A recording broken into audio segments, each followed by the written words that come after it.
Thank you for tuning to Comedy in the Barbershop. I'm your host, DJ Alignment, also known as Stylist John. Comedian John B. Taylor II. I want to give a round of applause to everybody in the building.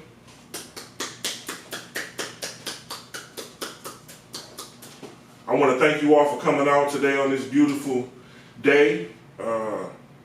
We got drinks in the back, $5 drink specials, chicken wings on the menu.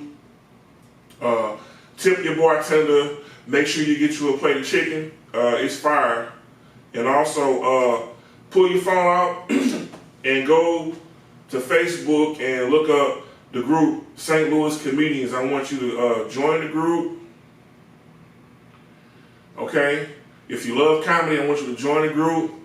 I want you to go to YouTube, type in St. Louis Comedians, and also subscribe to the YouTube channel.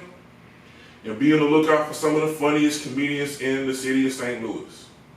All right, without much further ado, I give you Comedy in the Barbershop.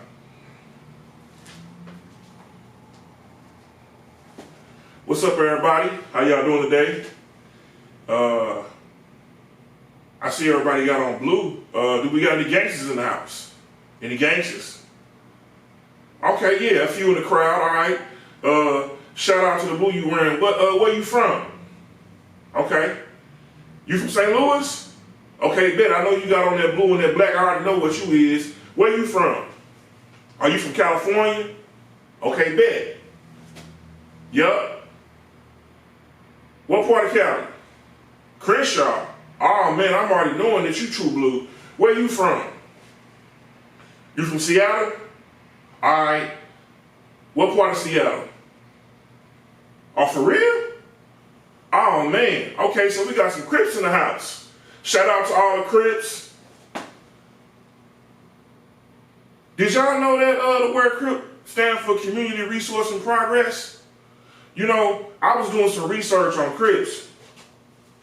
And I was, everything I was told when I was growing up by my family was like, you need to stay away from gangs. You need to stay away from, I don't want you getting caught up in the street life. And I was doing some research, and I found out about this guy named Henry Crip Hurd.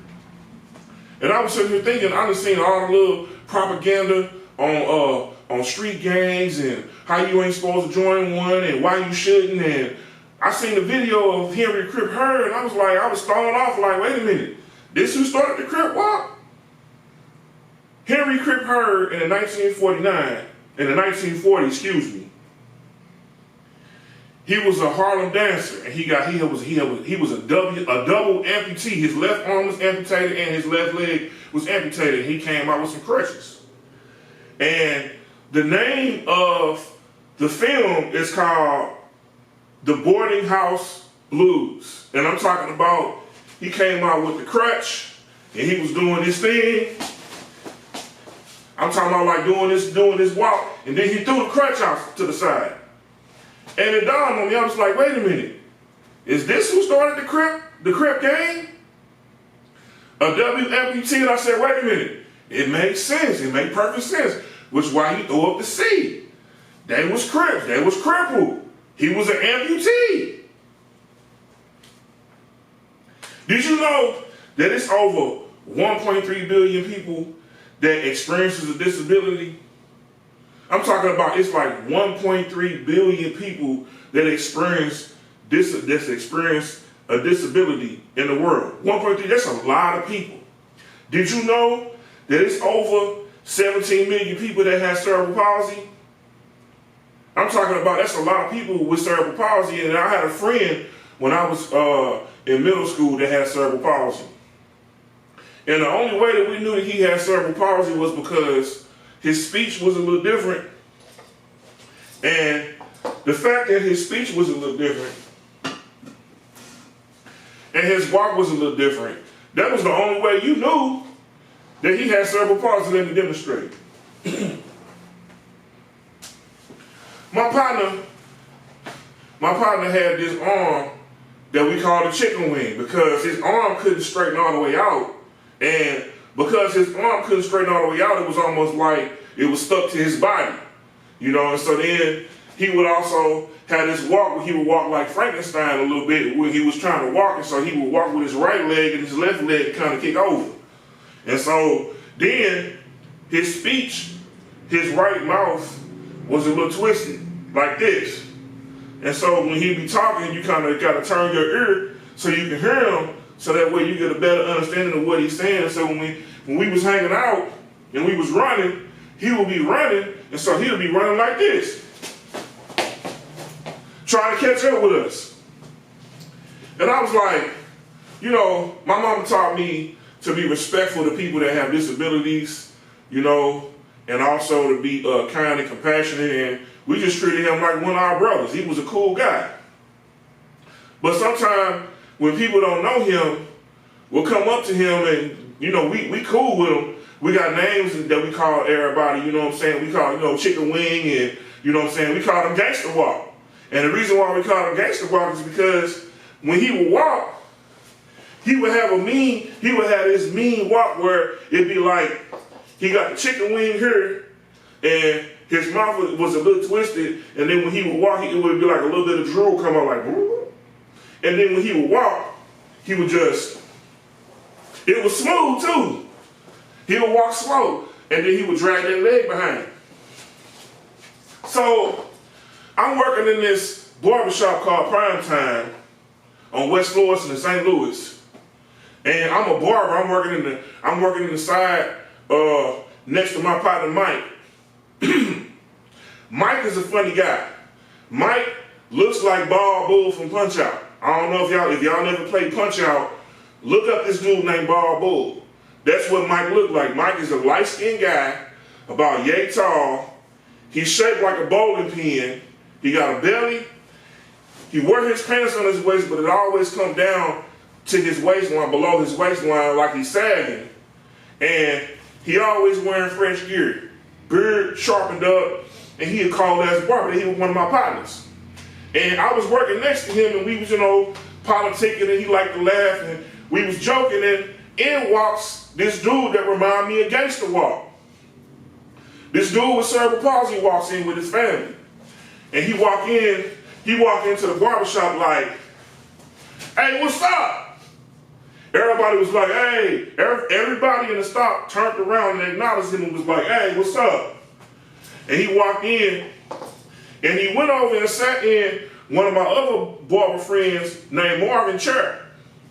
And he went over and sat down in Marvin's chair, and when he walked through the shop, he was walking through the shop like this, just like Gangster Walk was. What's up, everybody? I looked at him. I thought it was Gangster Walk. I was like, what's up, Gangster? He was like, what's up, cuz? He threw up the seat like this. What's up, cuz? The chicken wing disappeared for a minute. I was thrown off. I was like, okay, people with disabilities don't got no disabilities. It's like a superpower. Because as soon as he said, what's up, cuz? And he had a chicken wing, his chicken wing went away. And I was like, dang, that's the power of being a Crip. I was thrown off. I was like, so he went and sat in Marvin's chair. Marvin is a phenomenal barber. Okay, he's from the hood, just like me. And Marvin sometimes nods off when he cutting hair. I'm talking about like he a cold barber. Everybody that know him know he a cold barber. But sometimes he nod off. He was in the middle of cutting Gangster Walk hair. Just in the middle of cutting his hair. And Marvin nodded off. And Gangster Walk was pissed off. Gangster Walk turned around and stood up and was like, hey, cuz, you tripping. Wake your ass up. And I started bugging up laughing. I turned and looked at Mike, and Mike was bugging up laughing too. We was bugging up laughing. Then turned around, the other barber that was across from us was bugging up laughing.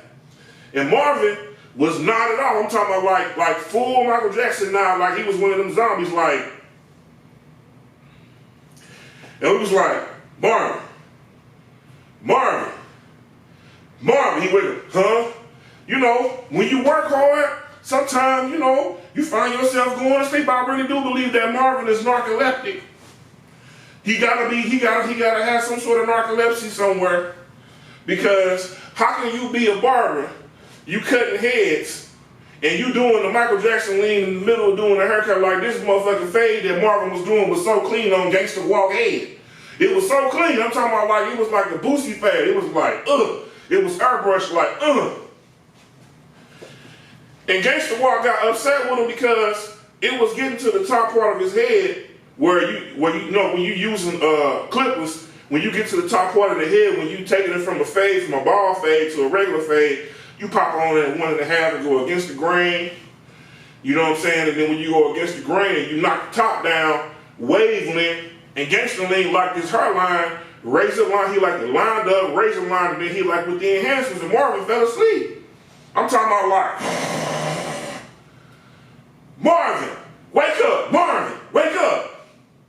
Huh? You cutting her, man? Somebody had to go over there and tap him. And when somebody went over there and tapped him, he woke up like this, and then he did the motherfucking Michael Jackson lean like, You know, the part on Smooth Criminal where Michael Jackson is with his guys and they do like this, and they got on the hat, and then they turn around like this, and their feet is planted down, and then they just do the motherfucking lean like this.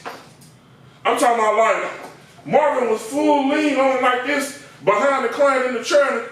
The client was pissed off. The client turns around and said, I want a refund. Gangsta lean was like this, I want a refund. I want to refund, Marvin, you better finish my head. I got somewhere I got to go. Mike was laughing, but he seen the look on Gangsta Lean's face. And I was looking at Gangsta Lean like, why is Gangsta Lean chicken going down to his pocket? And Mike was like, he got a gun. So Mike ran across the Gangsta Lean and was like, all right, man, you want me to finish your head for you? He was like, yeah. And then he just walked over there to Mike's station. Mike finished his hair. We told Marvin, hey, go into the bathroom and put some water on your face, man. You working too hard. I know you sleepy. So Marvin went into the bathroom, put some water on his face, and came back out and was like, my bad, dog. Gangsta Lean is all right. I just ain't gonna go to you no more. And Mike finished cutting his head, and Marvin missed out on a few dollars. But I was sitting there thinking like, man, that was wild. I didn't know that it's some gangster brothers with cerebral palsy that carry pistols in their front pocket. Cause I'm telling you, the way how he was upset, he was ready to motherfucking pull that chicken wing and motherfucking make some drumsticks.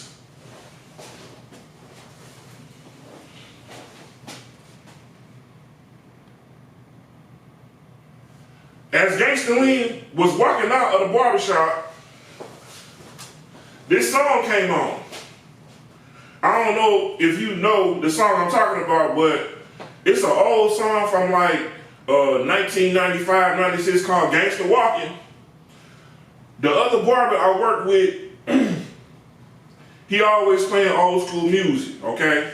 And as he playing the old school music, he turned it on some Memphis stuff, and Gangsta Walking came on, and Gangsta Walk started doing his thing. I'm talking about like doing the whole crip walk while he had cerebral palsy. I'm talking about like chicken wing, spit drooling.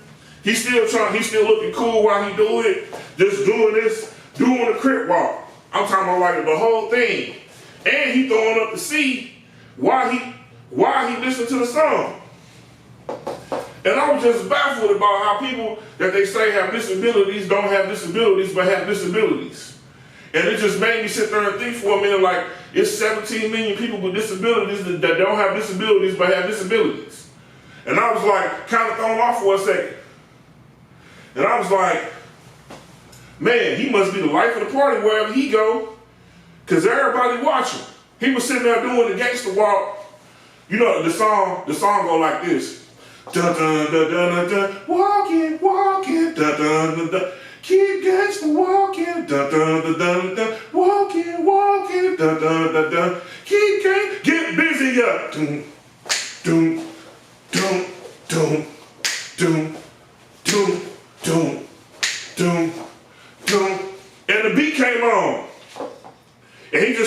doing this thing. And I was like, wait a minute. I said, I've been to Memphis before. That's juking. That's the gangster walk from back in the day when I used to work at the Palace. Shout out to the Palace. Everybody in St. Louis know about the Palace if you grew up in St. Louis between 1990 and I want to say 20 and 2010. Between 1990 and 2010, the Palace and Saints was open for a real long time. Now, if y'all never heard about what the Palace and Saints was, the Palace and Saints was an entertainment place where adults, families, teens can come to. They had video games. They had a concession stand where you can get food. They had a dance room. They had a party room. Then they had the skating rink. The skating rink was massively big, okay? And every week, they would have skating sessions. You can go into the dance room, or called the party room, or you can go into the skate floor and skate. Then they had another little small part where you got your skate lessons, where you can go practice before you actually get out on the rink. When I first started working, I was a skateboarder. I was having a real good time teaching people how to skate because I love skating. I skated very well. And I fell a lot, but that taught me how to get up and keep going. So when I would fall, I would get up and I would keep on skating. That's what taught me how not to fall. So my job at the Palace, when I worked there as a skateboarder, was to keep the flow of traffic. I had a whistle. Was to keep the flow of traffic in the skating rink flowing, and when there was a traffic jam, help out the people that was finna fall and kind of get them onto the side of the edge so they can hold on to the edge and pick up people that fell. I did a really good job of that. And so at the Palace, you can go over to the concession stand, you can order you some nachos, some pizza, some soda. They had candy, Starburst, they had Skittles, they had Mike and Ike, they had all the hood candy that you could think of. They had popcorn. The popcorn was phenomenal. And they had the party room, okay? Now, when that song Gangsta Walking came on, in the party room, everybody in the party room would be doing the dance. I'm talking about having a real good time. And the party room could probably fit like between like 300, I want to say, the building could probably fit the capacity of about 1,500 people. During the lock-ins, it would probably be like dang near close to like 600-700 teens. I'm talking about from different parts of the city, different parts of high schools, and sometimes the elementary students that, the middle schoolers that look older will come to the Palace because they would look like they're in high school, but really it was for like middle school to like high school, and the parents would drop their teens off. You had your sleeping bag, you would have your little supplies, your money for your candy and your food, and then you would get dropped off, and then from like 9 o'clock p.m. to like 5 o'clock in the morning would be the lock-in, and then you just have fun like the entire time. They do not have that no more. I have not seen a place doing lock-ins like that. Back then, it was fun. It was DJs that was DJing, like it'd be like 2 or 3 different DJs. It'll be everybody that had a talent. They would have dance contests. They would open up the floor for people that can rap, and you can get on stage and rap, or you can go over there and you can dance. And they had dance teams. I'm talking about like it was some cold dance teams back in the day. And when that song Gangsta Walking came on, everybody in the party room was doing the gangsta walk, whatever they knew the gangsta walk was. I used to dance with this group called the Ho Hitters. And we were some popular guys that all went to school at Hazelwood East High School. And we used to work on our routines, our dance routines that we was gonna do in the mirror, like during the week before we went to the Palace. And then at the Palace, they had this like mirror in the back part of the party room, and we would practice doing the dance moves at the Palace, before the Palace, and then when we got there, we practiced, and then we just bust out with the dance moves, and then all the females would be looking. When the song Gangsta Walking came on, we had this dance that we would do called the hydro. Sometimes we would do the hydro dance to Pimp C, Master P and Pimp C, Break 'Em Off Something. When that song, either Gangsta Walking or Break 'Em Off Something, would have to be like a kind of moderate paced dance flow to a moderate paced song to do it to, because the hydro was this dance that we would do, and it was like, it's almost like we was pop locking at the same time we was doing like a slide. And man, I'm talking about like, man, the skating rink used to go nuts watching us do this. And it just reminded me of Memphis Jukin', how Memphis Jukin', they got all the different dance moves that you do, and be pop lock at the same time. And first, I want to give a shout out to all the Memphis Jukers. I want to give a shout out to Lady Yates. She one of my favorite Memphis Jukers. I have a real good time watching her. As a matter of fact, when I come out with some music, I'm gonna holler at Project Pat, the chat, and Lady, and throw them in some of my new songs I got coming out pertaining to Memphis Jukin', because I love that gangsta walk sound. I love that gangsta walk feel, and that whole feel of the stadium, the environment, the room. Everybody walking in the circle, jigging to the song, having a good time.